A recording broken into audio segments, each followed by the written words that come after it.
My presentation essentially is in 4 parts, but they're of varying length. And the first is why did we focus on culture and sport as a set of factors that may influence well-being. The second area is thinking about how did we decide what to do. Culture and sport's kind of big topic. How did we hone down our particular areas of interest and then down to the particular topics that we studied.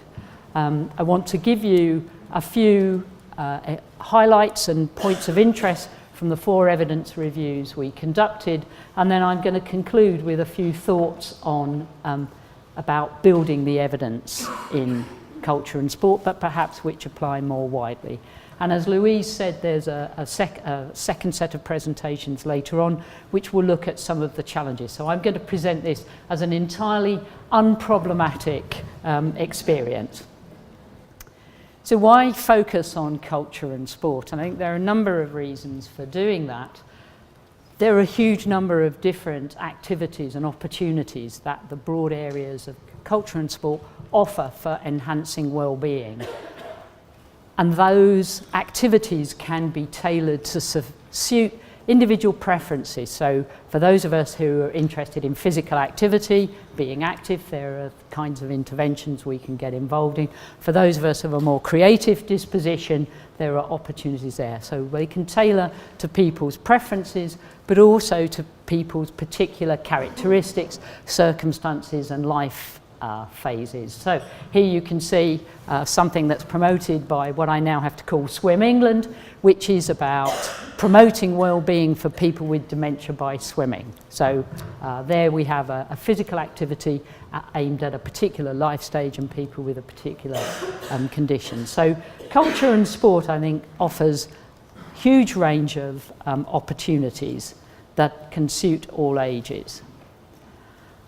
But why focus on it? I think one of the reasons that, as well as all those rationales, is actually we take it for granted that these activities are beneficial. But in a world where policy making and investment decisions are governed by evidence, perhaps we're not the evidence base for interventions in culture and sport is not as rich as we might hope it to be. And the kinds of information that we're interested in our programme, as indeed I think across the programme, to what types of sport and culture contribute to improvements in well-being. So what works? But it's not just, and some of the things we've grappled with is not just what works, but who does it work for? Do some groups benefit more than others? Do interventions simply replicate or reinforce inequalities in health and well-being that we know are well established? What are the mechanisms by which we might bring around well-being improvements? How long do the benefits last? And of course, we cannot ignore the issues around how much do these things cost. So there's a very rich research agenda for us there that actually it has not been addressed. And part of our focus was to try and do that. So the way we approached our work was we had a number of different phases to our activity. These are presented as linear, but in actual fact they're much more integrated, particularly 2, 3 and 4. So at the start we spent 6 months in a development activity honing down our areas of interest. Then we produce the reviews, and then there are active programs of mobilisation and translation of evidence. And this conference is actually one of our ideas exchange vehicles. So these were the 4 activities where we were engaged in. I'm really only going to talk about phase 2. But in order to establish the priorities for our evidence reviews, we engage with a wide group of stakeholders. So if it was just left to me, my interests are in old age and later life, I would have studied dementia and swimming very happily for 3 years, but perhaps that's not the most important area. So we gathered together 5 groups of individuals and had an extensive 6-month programme of consultation. So we had policymakers and decision makers, commissioners and managers, service providers, fellow academics, and very importantly, public and citizen engagement. The order in which they're presented on that slide does certainly not reflect the order of importance, just how I typed it up. So all of these groups were extremely important. And we ran 3 workshops here at Brunel, where we brought people together to, first of all, scope out how people understood well-being in the culture and sport context, how they thought about the factors that promoted well-being, and then to come towards finding a shared programme of work that was important to policymakers and practitioners, and something that as academics we could contribute to. It's a very short summary of what was a very extensive period of work, and I think Louise and Norma will pick up some of that this afternoon. So I think I can only give you a very brief overview of some of the really interesting issues that came out of that phase of work. But there was definitely, in our very lively discussions, enthusiasm for building some kind of consensus about how we define and measure well-being in the context of cultural and sporting activities. And we discussed particular measures, but I think it's important everybody brought into the idea that this was an important objective of engaging in sport and cultural activities. I think the second thing, and I don't really have time to deal with it, but perhaps in our discussions this afternoon, in a parallel, there is a whole language, a whole vocabulary around terms we use to describe well-being. So, and that poses, I think, challenges for those of us who then went on to do the evidence reviews, when there are a whole related set of concepts other than the term well-being which are used. So as you can see here, we've already had some of these mentioned this morning about belonging, social capital, self-worth. So there's some very interesting discussions about how we all develop a common language of well-being. And I think as well there was a realism perhaps, or well, a realistic appreciation of where we are from many of the participants in our workshop, that actually the evidence base for the role of culture and sport in promoting well-being is potentially rather weak. I think one of the questioners this morning talked about making evidence useful. I think there's a very strong narrative around providing research which is useful to various different audiences, and I'll come back to that later.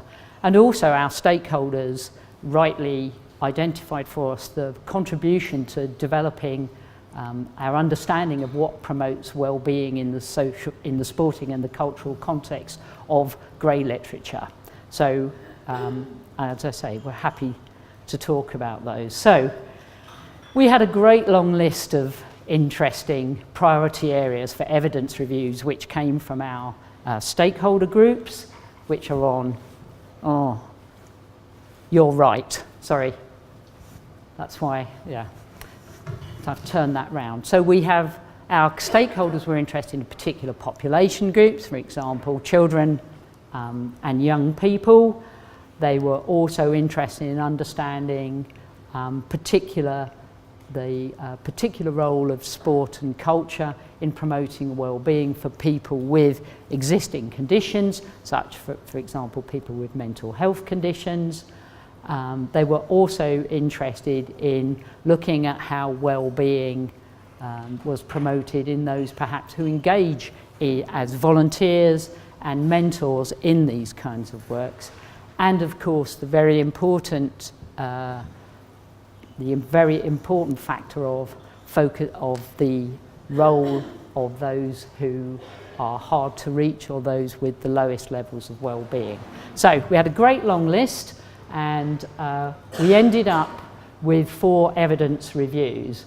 One was around music and singing, around the life course, one around sport and dance for young people. We had visual arts for those living with mental health conditions, and outdoor physical activity for people, for families. So I can't possibly, in the next kind of 10 minutes, give you,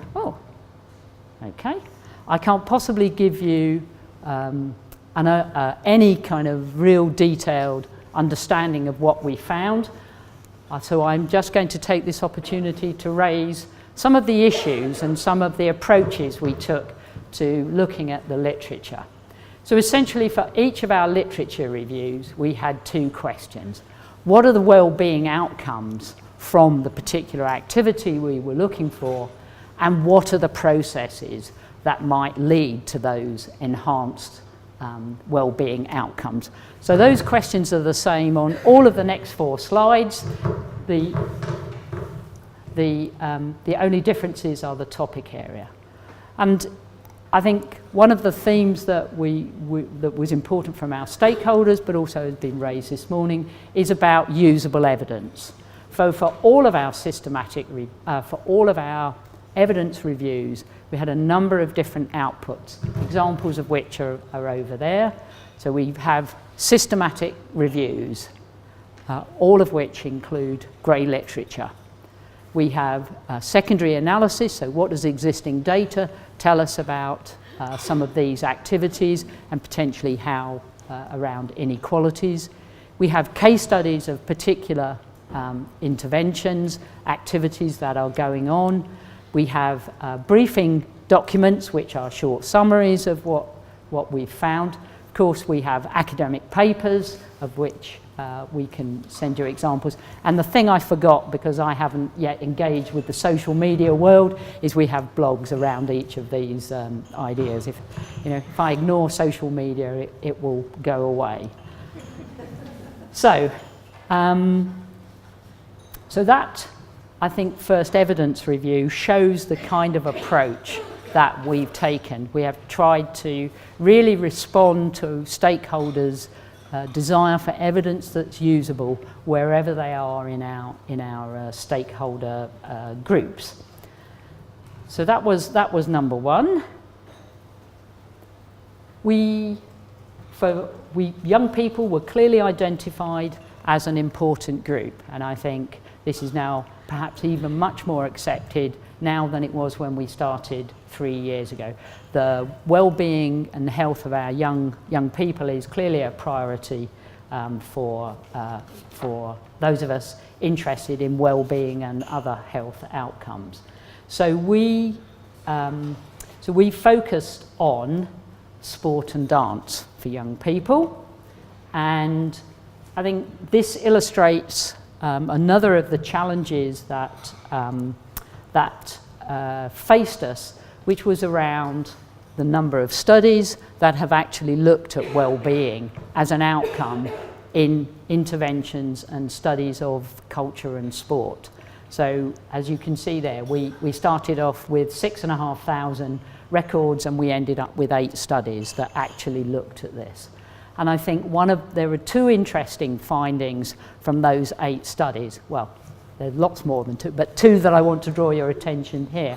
One of which was there were no UK studies that were included in the review, which I found extraordinarily surprising. So clearly there's a gap there. And these studies also identified the different types of well-being. So certainly from the sport things, that sort of momentary real high after you've engaged in some kind of physical activity. And I think the other issue that for me this particular review exercise identified is that we assume that a lot of the interventions we undertake with people are positive. But it is important to think about that actually some interventions may produce negative well-being outcomes.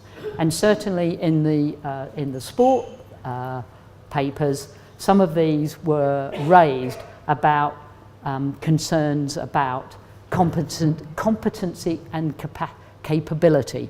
So if you participate in an intervention which requires you to catch a ball, which for me would be, you know, a miracle, it hasn't happened yet, but it may do once, that won't necessarily improve my well-being. It will make me feel worse about myself. So I think we do need to think about things that may not always have a positive outcome.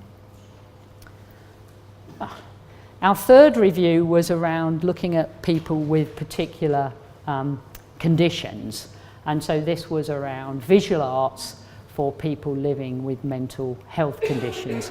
And I think this is an example of a review where, looking at the grey literature, we could think about, we had some interventions that seemed to demonstrate benefits for particular groups in arts and cultural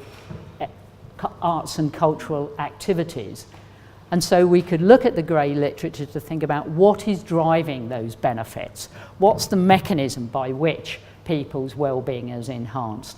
And the suggestion from the grey literature that we included here, it was because it provided a pathway, an opportunity for participants with long-term health problems to start to re-engage with everyday life. So that in and of itself, I think raises interesting issues which equally can apply to some of the other areas of activity.